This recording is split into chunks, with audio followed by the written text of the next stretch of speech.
It's December, or rather December, a time where some tech YouTubers have decided to release videos around the topic of DOS, specifically for this month, thus we have December. Here's my humble entry into that, so let's go back to a time before the Pentiums, although I'm all about those, to the time of fax machines and when cell phones were something new and exciting. Well, not that far back, since the machine we're talking about today was released in 1991. Actually, that's pretty old, and apparently I am also old. Anyway, join me as we dig deeper into this tank of a business machine and see what makes it tick, some history on it, and of course, play some games. Welcome back to Rick's Random Retro, where it's not all business in the front.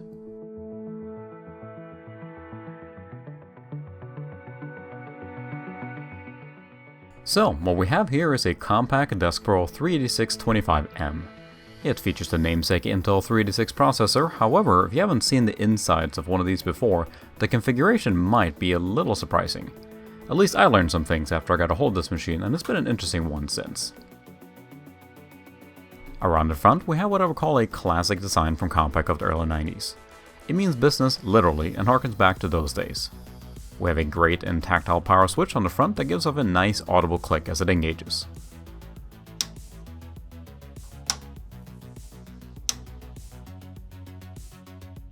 Next, we have not one or two, but three floppy drives. Looks can be a little deceiving, however, as this 5¼ inch floppy drive was most certainly added later, especially as we open the case in a bit and take a look. Around the back, we have what I would consider a perfectly normal set of ports for a computer from this era. Mouse, keyboard, as well as parallel and serial ports all make their usual appearance. One of the expansion cards is a sound card I added myself after I got the machine a few years ago. Note, there's no built-in audio, which wasn't exactly a concern for a business class machine at the time. There's also no integrated video here either, so that again is provided from an expansion card. Let's step away from the computer itself, however, for a moment and explore how this particular model came to be.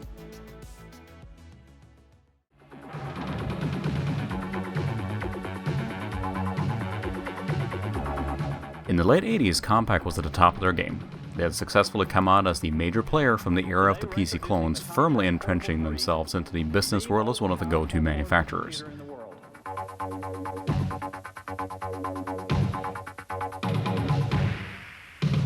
Compaq computer profits up 142% for the best quarter in the company's history. Compaq Computer says it expects its sales and profits for the second quarter to exceed analysts' predictions because of strong demand for personal computers.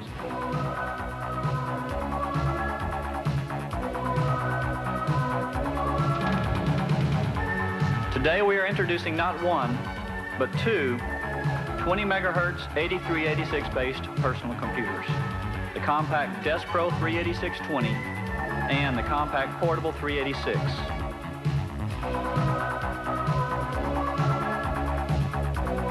Profits were soaring. Sure, you may have had to pay a premium for a machine with the Compaq name, but they were a common sight in and around offices of the world at the time.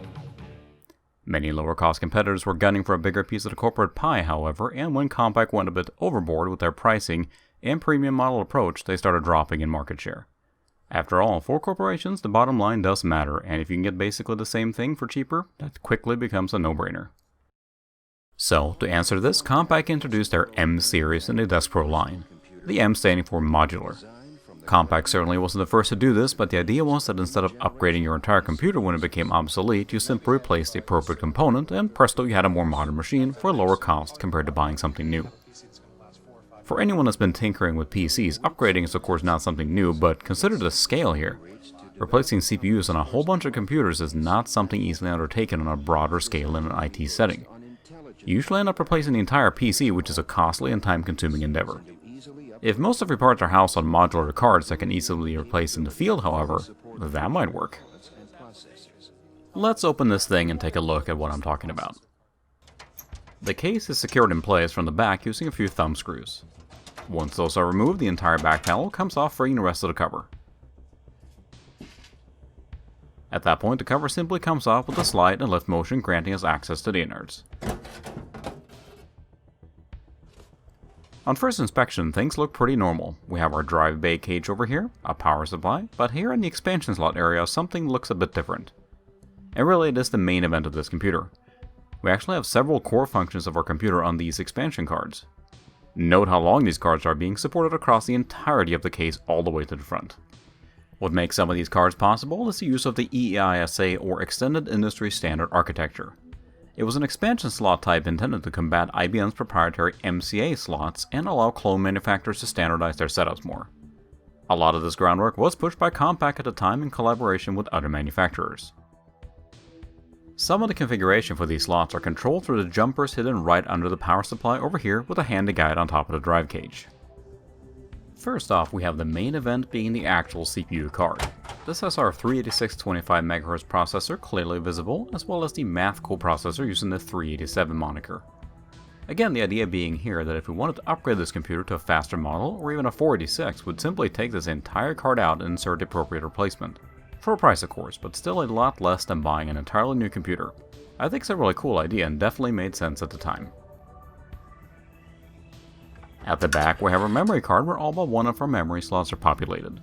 I can't quite tell how much memory is on each one of these modules, but it clearly has been upgraded over time, considerably. Again, being the modular design, you're allowed quite easy access to upgrade your memory.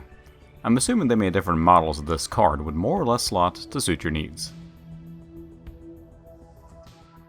As you may notice, there's only a few ESI slots, with the remainder being standard ISA ones. In one of the normal ISA slots is our VGA video card, which is basically a Compaq branded one of an in-house design. It does feature a peculiar port on top here that could act as a bypass into a high-resolution video card that I don't currently have, providing even more expansion options. I should also mention that the VGA standard doesn't call for all pins to be populated on the port, which is what we have here. A normal VGA cable simply won't work since the port is missing one of the holes.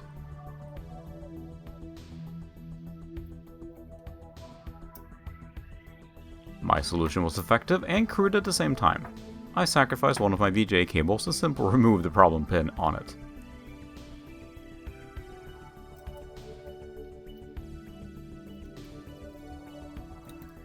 A piece of white tape lets me easily identify it so I can find it again later. Another option might be to remove the pin on one of these pass-through VGA adapters to basically provide the exact same result. Either way, this does work. Next up is our sound card, which in this case I added one myself when I got this machine. Since I like doing pure DOS on this computer, it's an original Soundmaster 16 model CT2970. I think it works really well with the rest of the setup and feels period accurate with wide compatibility for a lot of things in DOS. Again, note there was no integrated audio in play here, so an expansion card was needed to enjoy some of that sweet OPL jam. As far as drives go, we do have those 3 floppy drives, right? Well, sort of. The controller on here doesn't seem to play nice with more than 2 drives plugged in at the same time, so the previous owner simply unplugged the top drive to hook up the 525-inch one.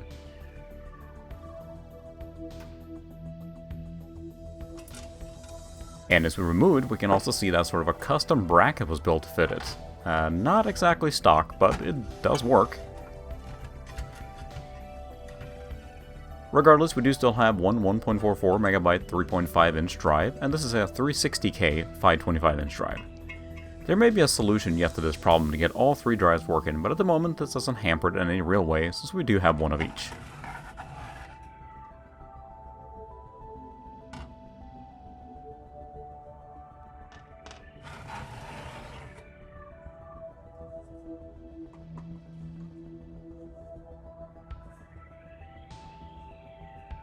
Our fixed storage is actually a hard drive mounted to the side of the chassis over here. It's a 60MB counter hard drive, which as best I can tell is the original one that came with this machine. It does have that fantastic spitting noise we all love so much. As a side note, at least at the launch of this model, the only real difference between the different options were the CPU as well as the hard drive size. The rest of the machine was basically the same, again leading into that modular setup. A fun little detail as well are a few little markings spread around the machine on various components. Here's a tower on the memory card, and a fish on the video card. I'm not sure on the tower, but the fish may be a callback to a series of commercials John Cleese did for Compaq on the Portable 2 a few years earlier, comparing it to a, well, fish. A dead fish. Just go watch it, it's hilarious, but if anyone else knows what these are about, feel free to leave a comment. I don't think this machine is all that dirty or bad, so instead of tearing it down completely, we're going to give it a real quick cleanup to restore some of that original beige shine. I'm using a light soapy solution with the non-abrasive side of a cleaning sponge to get the worst dust and gunk off.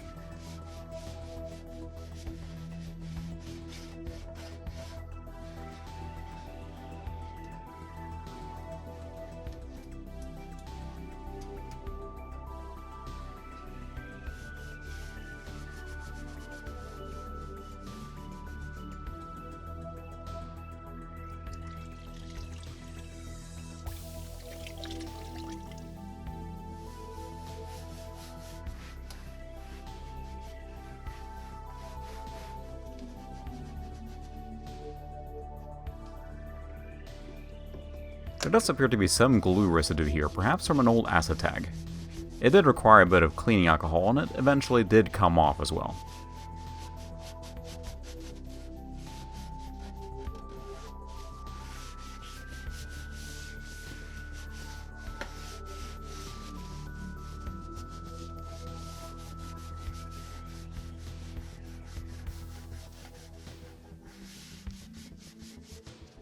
Some specks of dirt were pretty stubborn, and with a bit of mechanical interaction, most of them came off as well.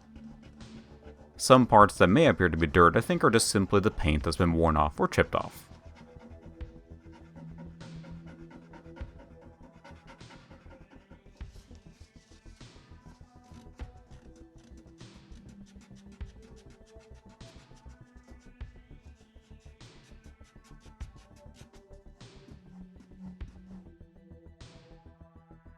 All in all, it cleaned up quite nicely. After that well-deserved clean, let's put it back together and see what it looks like.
Well, I think that came out quite well, and I must say it really brings you back to that early 90s time period.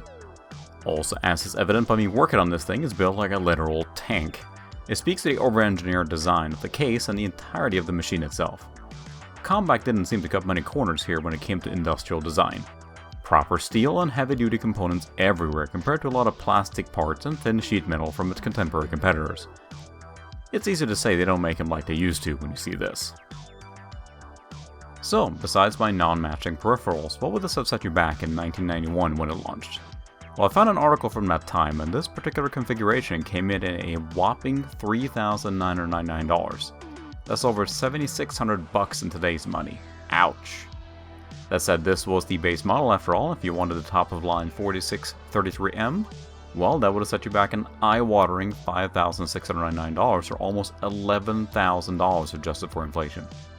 And that was after Compaq had reduced their prices to meet the up-and-coming competition. Also remember that this did not include a monitor, which would add another $700. No one said it was cheap to stay at the top. Another fun thing to note that although the modularity was a selling point, very few people did take advantage of it. It appears to have been more of having the safety net of the option to upgrade compared to the actual part of buying said upgrades. Anyway, enough of that. Let's actually take it for a spin, shall we?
One thing I should mention too, that the way the BIOS works on this machine is perhaps not what you might be used to.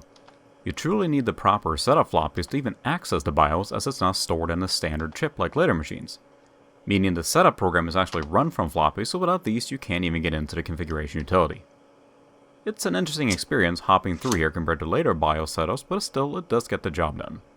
It's not quite as easy to get system information out of here, and I might add that if you swap any components out, you do have to go in here to set them up correctly. Again, making those, or these, setup disks critical to properly operating this machine. For the time being, I have MS-DOS 5.0 installed, which is period accurate. It could obviously run 6.22 or some later version, but I have enough machines for that, so I felt this suited this computer better. Beyond that, it's mostly MS-DOS as you know and love it. This isn't a speed demon, but let's skip to what we like doing with computers, which is of course, playing games. Battle Isle is the first game in a series that will go on to span many years. It has had several offshoots, but in general has stuck to the hex-based, deep strategic gameplay. I played this mostly on Amiga at first, so it's fun to experience it yet again here on PC. Highly addictive to this day.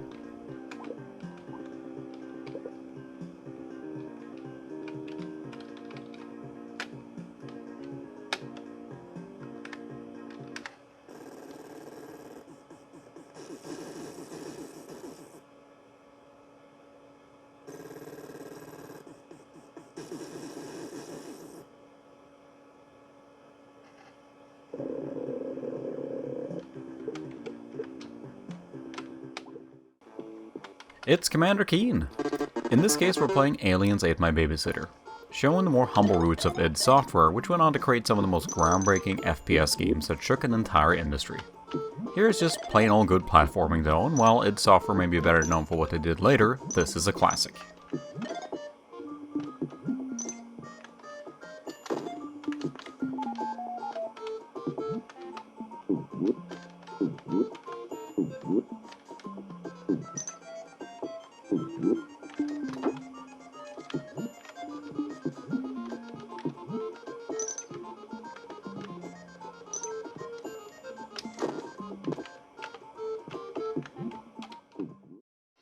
Teenage Mutant Ninja Turtles The Manhattan Mission is an interesting game, and it's not quite what you'd expect.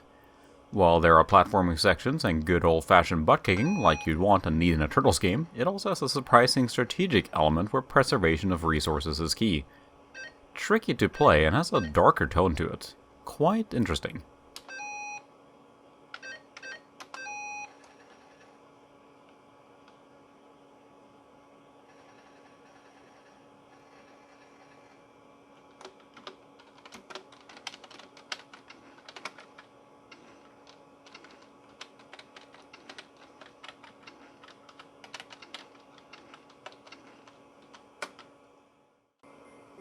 This is after all the holiday season, so we do have to take a spin with a holiday theme game.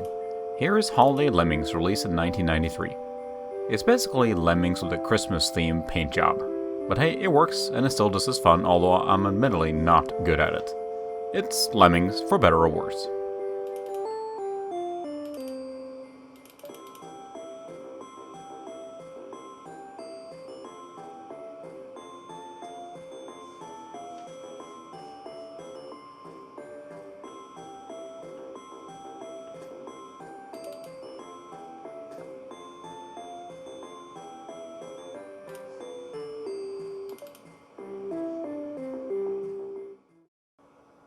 Now, this machine likely didn't see much gaming in the early parts of his life, but rather a fine selection of business applications such as Lotus 123 or WordPerfect.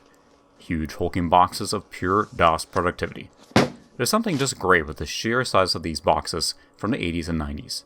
However, a detailed view of these will have to wait for another video.